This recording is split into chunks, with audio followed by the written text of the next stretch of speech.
It seems that Treasury Secretary Yellen, Fed Chairman Powell, and ECB President Lagarde heeded the words of mathematician and computer scientist, the late Rear Admiral Grace Hopper, who's credited with saying, "It is easier to ask for forgiveness than permission."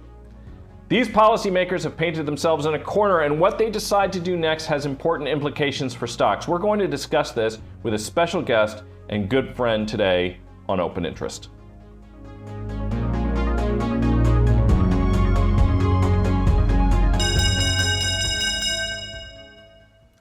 Hi, I'm Mike Coe. Welcome to Open Interest. I'm sometimes referred to as the professor on CNBC, but my guest today actually is a professor, my good friend and colleague, Professor Mark Guthner of Rutgers University. Welcome, Mark. Oh, thanks, Mike.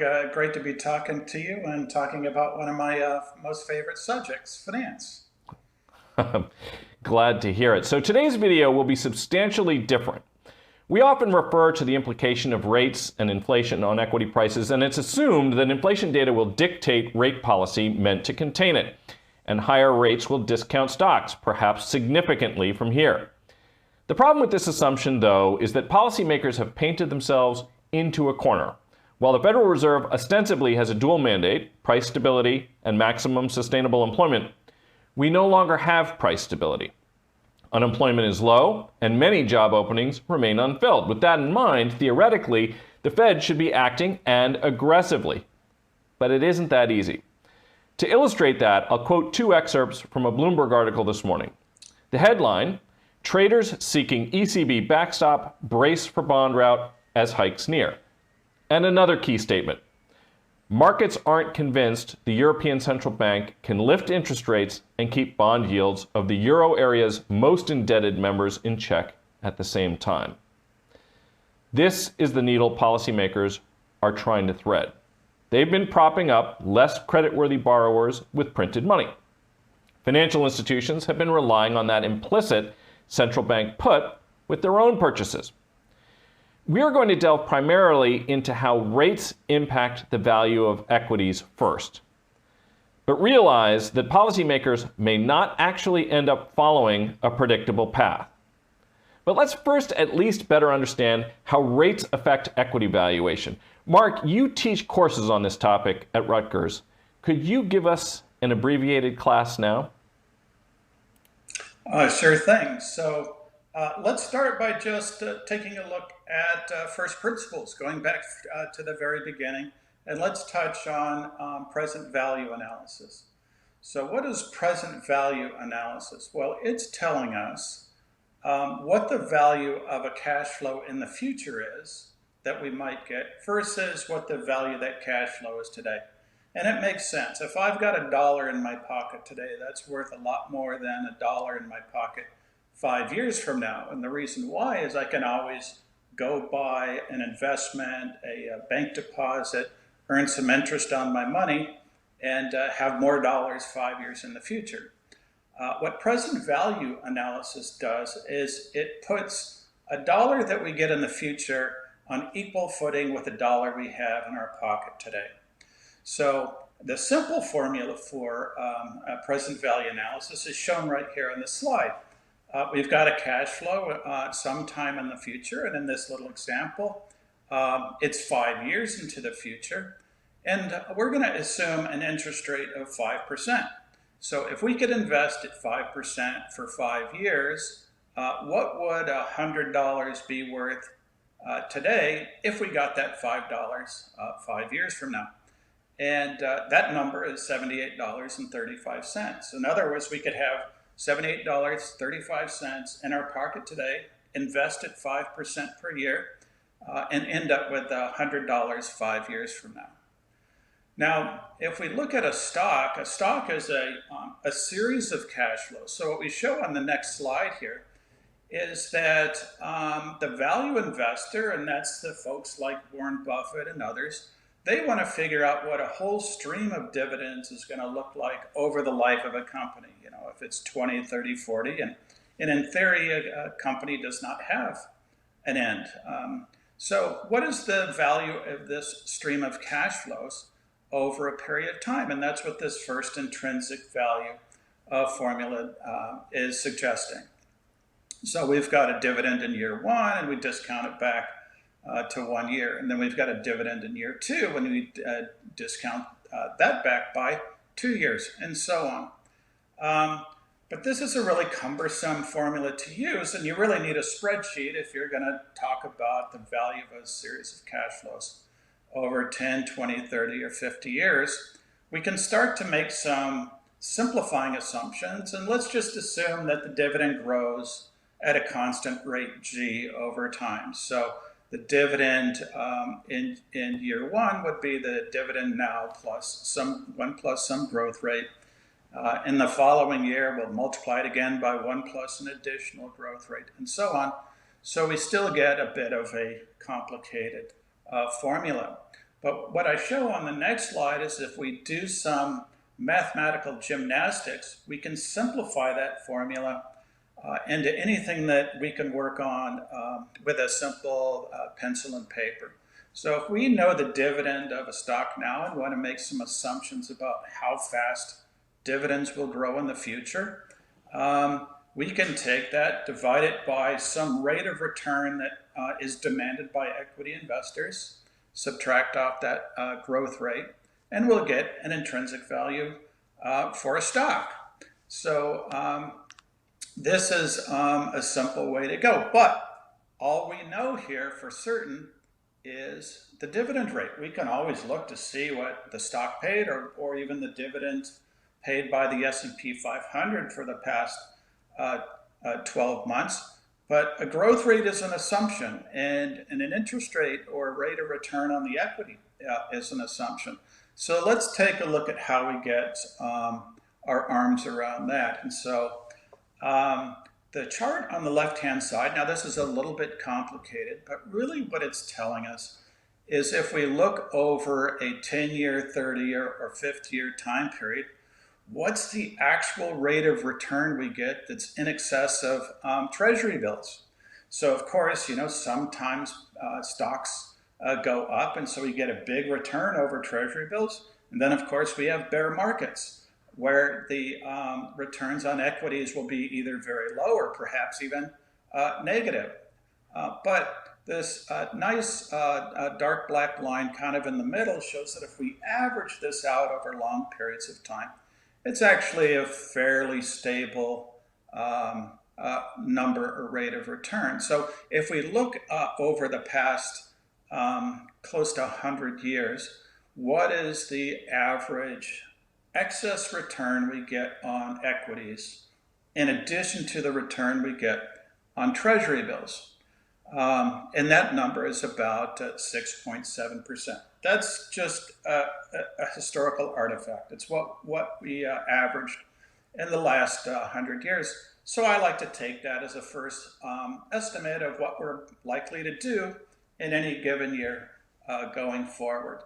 So if we look at the chart on the right, what we really want to get our arms around for pricing and equity is that what is the appropriate discount rate or risk-adjusted rate of return that we should earn on equities if,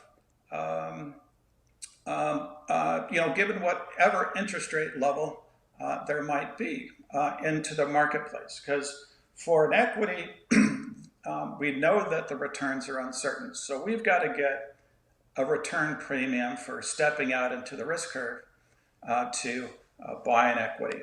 So here's what happens to the risk-adjusted return or the discount rate we would use on equities if interest rates change. Now notice on the previous slide we had R, the discount rate, and that's in the denominator. So that tells us if interest rates go up, the present value of our cash flows are going to go down. So let's do a quick little application of this on the next slide. So if we look at where we were at the end of 2021 on the S&P 500, and for this little example, I used Spider's SPY is my proxy for the S&P 500, and it paid a dividend of $5.72 over that time period. And I also took a look to see, well, what's the dividend growth rate since 1990? That's where I could readily find the data. And that was about 5.6%. And if we apply our intrinsic value formula, so our rate of return of 6.8%, and we subtract off our growth rate, we'll get an intrinsic value of the S&P 500, or spiders, of about 500. Not a bad number and not too far away from where it was at that time at the end of last year. But let's take a look and see what happens if we change the rate of return and we update this analysis for where we are today. So we do that on the next slide. So interest rates have gone up by about 1%, and in fact they've quite recently gone up a little bit more than that. But for when I put together these numbers, now the discount rate not being 6.8%, it's now 7.8%. Now a little bit of time has passed, and so if we look at the dividends from the last 12 months, so that would be June of last year till now, the cumulative dividends were about $5.81. So look at what happens for just 1% increase in interest rates when rates are this super low. The intrinsic value of the stream of cash flows is now only $280. Almost, yeah, it's about 40% less. That's a 48% less. That's a harsh bit of reality. Now, historically, stock prices haven't been that sensitive to interest rates because interest rates were really very high. What's the difference if rates were 12% and they went to 13? Not too much. But we're talking about a substantial change in rates when we're talking about rates going from 6.8 to 7.8. So let's take a look at the next slide, and we can get do a little bit of a sensitivity analysis, because one of the things I assume in that analysis is that the dividend growth rate will remain the same. Now this is an assumption we have to make.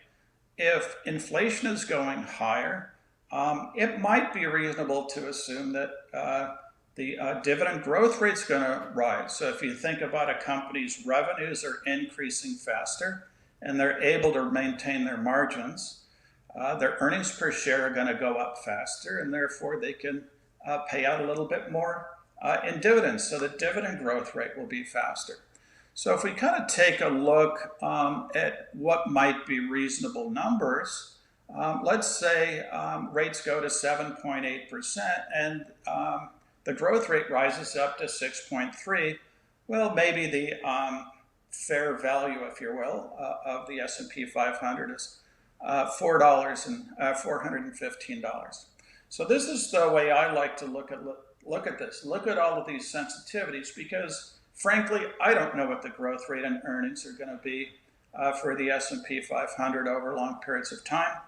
And I don't really know exactly what's going to happen to interest rates. I just want to have a feeling for what's going on. It gives me an idea whether or not I should be bullish or bearish. But since I think rates are going higher, I'm going to be a little sanguine. I'm going to be a little bit bearish on equities, and I'll be looking forward to surprises, if you will, probably to be on the downside versus the upside at this stage of the game while we're in this Fed tightening cycle. One of the things I like to look at is what would be a fair rate of return on your money given a rate of inflation. So on the next slide, I show that if we assume the rate of inflation is about 7.5%, to what would be a fair yield on Treasury bills, just so that we could maintain our purchasing power. So if I could go out and buy a basket full of groceries today, what rate of return would I need on money so I could buy that same basket of groceries a year from now? So if we assume that the average person is in a 25% tax rate, and the inflation rate's about 7.5%, which, by the way, is a little bit less than the number that the government reported on Friday, would be about 10%. I mean, you think about that. We need a 10% return on our savings just to maintain our purchasing power. And so since interest rates, especially in government bonds, whether they're 3 years, 10 years, 30 years, are something just a little over 3%. And so we're going to have to take a look at, the sustainability of that. So in the next chart, what I did is I took a look at the yield to maturity on 10-year treasuries, and I subtracted off the GDP deflator. What is the GDP deflator? Well, that's the price index that the government uses to connect nominal GDP, the GDP that they measure, and keep it in real terms, and trying to take out the effect of inflation on the number they compute for a gross domestic product. And as you can see, most of the time, this is a positive number. People get a rate of return on 10-year treasuries slightly above US or the GDP deflator or CPI, or if you have a more favored inflation index, they're all quite similar. And in fact, for decades, people thought about the fair rate on the 10-year. I certainly remember talking about this with my colleagues when I was a bond trader in the late 80s and early 90s, that if the yield on the 10-year bond was higher than the inflation rate, that was a good time to be bullish on bonds.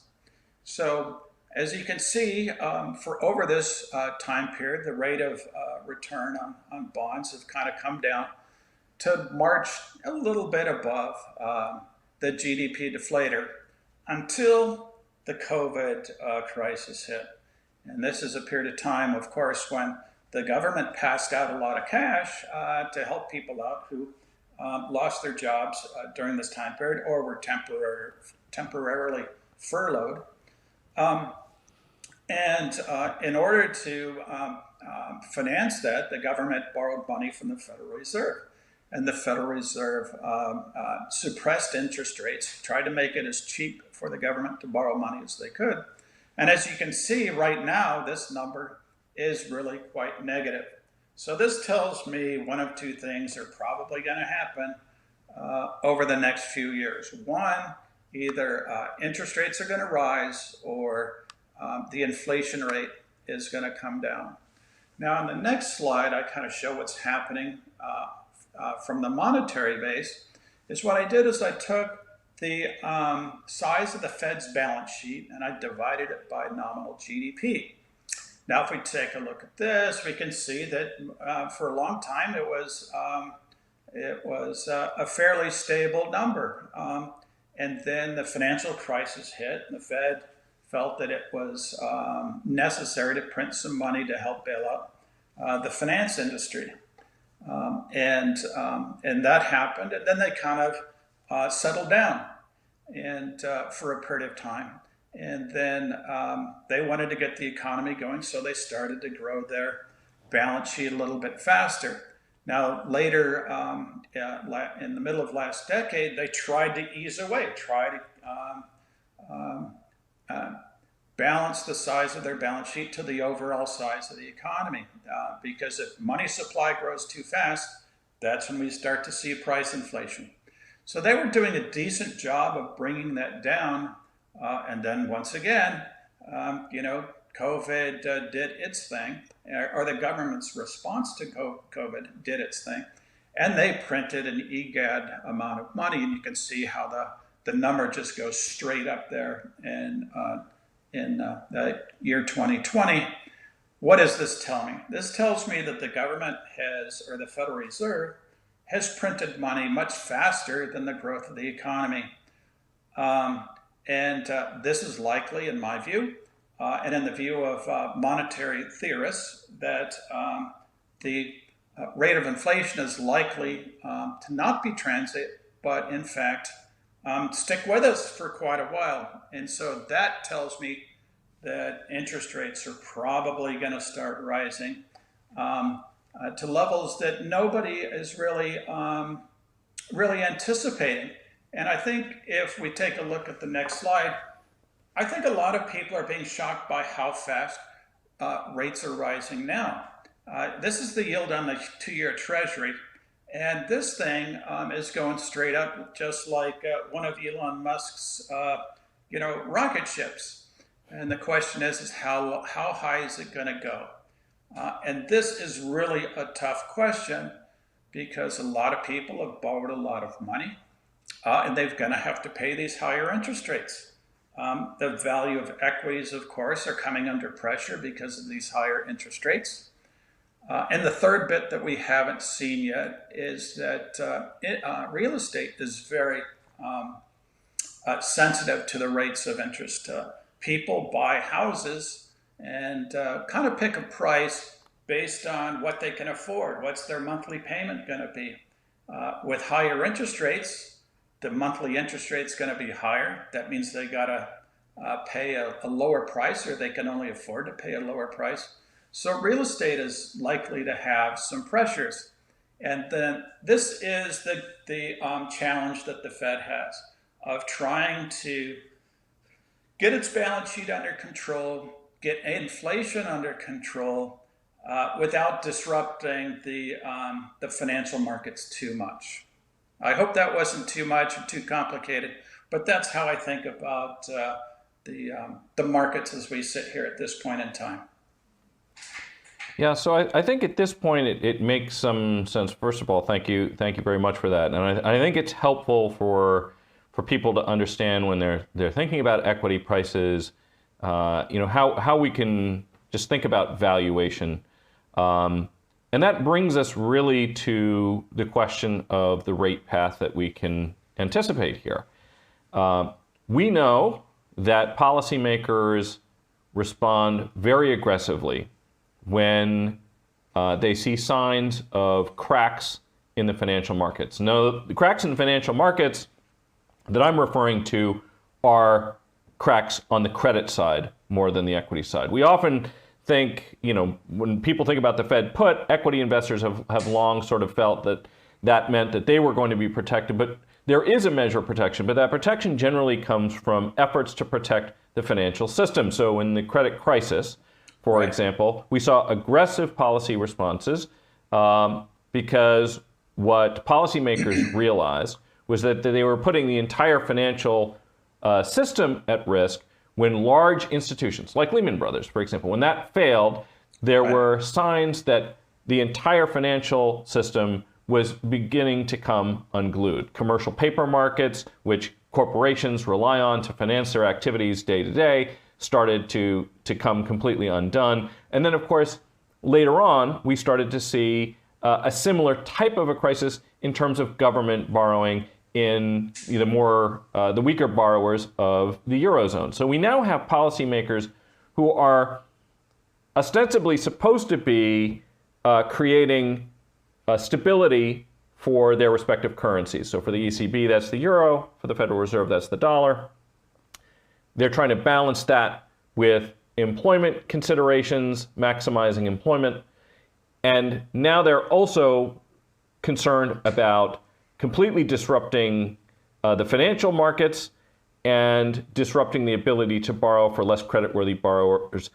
How do you think this plays out? From my perspective, policymakers, I think, have long pretended that there was not a cost to these types of activities. That with just a couple knobs and levers, you have financial institutions that are about to collapse because the value of the holdings on their balance sheet are declining. We'll buy them. We'll print money and we'll buy them, and those companies won't fail. If we keep interest rates low, and if we just ensure that we'll simply print euros so that Greece and Spain and Italy can continue to finance their activities regardless of their level of debt, that there's no cost to that. But what we're learning is that there is a cost, there is a tax, that tax is inflation. And in my experience, policymakers don't like to give up tax revenues. So if those tax revenues are coming in the form of inflation, the chances that they are going to well and thoroughly get the inflation situation under control, the chances of that seem very slim to me. What do you think? Well, a number of things. One is if they do what they've done in the past, they're going to try to tighten a little bit, try to bring the inflation rate down. Many argue that what the Fed really does is they tighten monetary policy until something breaks, and then they start to print money again. We know, as you pointed out, that the government likes to have its tax or its inflation. That's partially why they target a 2 or 3% inflation rate. They get a little bit of vigorish from the inflation. They get cheaper financing and so forth. So I think what's going to happen is they're going to try to tighten, and they'll continue to tighten. And they'll start to let some assets roll off their books and sort of see what happens. Unfortunately, in modern times, the Fed has never really shrunk its balance sheet on an absolute basis. We saw in an earlier chart, they shrink their balance sheet relative to size of the economy. So I think they're in a very dicey situation, and I think that we're likely to see lower equity prices, and if for some reason that the bear market is not slow and measured, they're going to stop what they're doing. And maybe they'll even start buying assets again.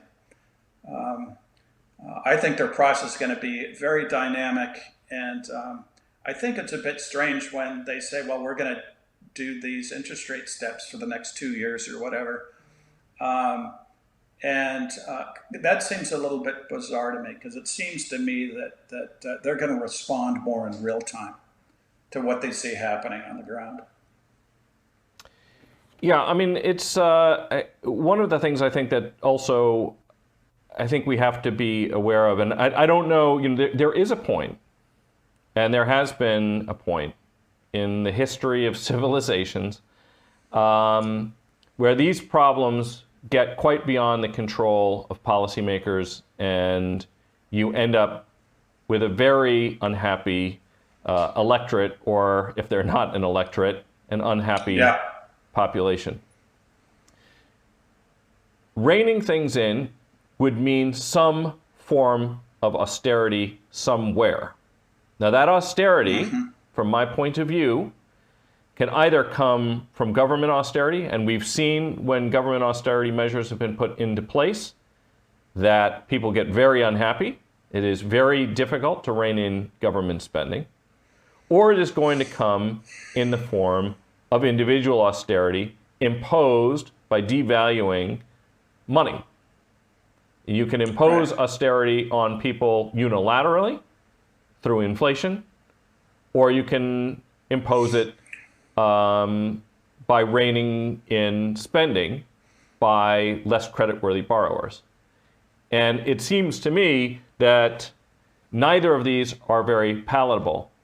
And it also seems to me that the response to these types of events, whichever way you go, tend to lead to political unrest. You get forms of protest. If you start cutting some form of subsidy, it doesn't matter. You could have manure spreaders emptying their contents on the streets of Paris, or you could have people, protesting in the mall in D.C.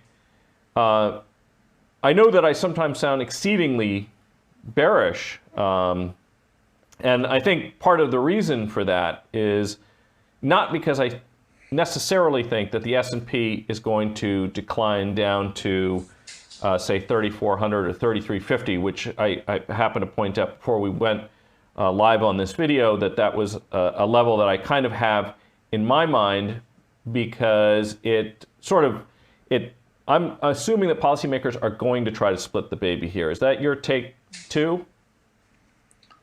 I do. They're going to go as far as they can and hope that they don't break something. They want to bring this down at a slow and measured pace. Nobody is as well served by radical moves in prices and markets. People get caught offside, sort of things happen, or bad things happen. But if they can. Maybe the wealth effect comes off, people spend a little less money, the economy slows down, inflation comes down, and they have their soft landing, which I think they're hoping, praying for at this point in time. Well, I really enjoyed this conversation. Mark and I are very longtime friends. We are longtime colleagues. We've worked together. We worked together at a firm called CRT Capital. For those who are watching this video that don't know, Mark published this book by McGraw-Hill, Quantitative Analytics and Debt Valuation and Management. He and I co-authored The Options Edge, which was published by Wiley in 2016. Our thoughts on approaches to looking at the options markets for newbies and experienced practitioners. By the way, I want to point out on that second point that there is a bit of math in both of those books. It's kind of unavoidable, but you can get a lot out of either one if you want to skim that kind of stuff. But it's there available as a reference and a resource if you need it. And also, Mark is going to be having another book coming out soon about cryptocurrencies. That's likely going to be called Bitcoin and Beyond, you think? Is something like that?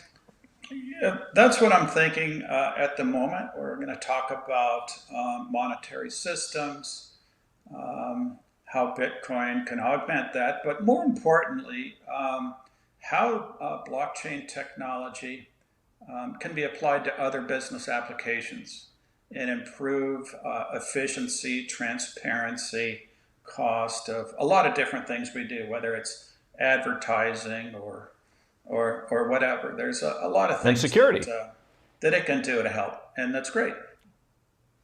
Okay, well, Mark, thanks very much. I'm looking forward to our next one. I really appreciate the time that all of you viewers have given us, because this is a much longer form video, and we're hoping to get more of these out, and we'll probably put them out over the weekend, and we hope that you find them helpful. If you do like this kind of content, or if you have questions for us, comment please in the section below. Hit the like button, hit the subscribe button. We'll see you in the next one.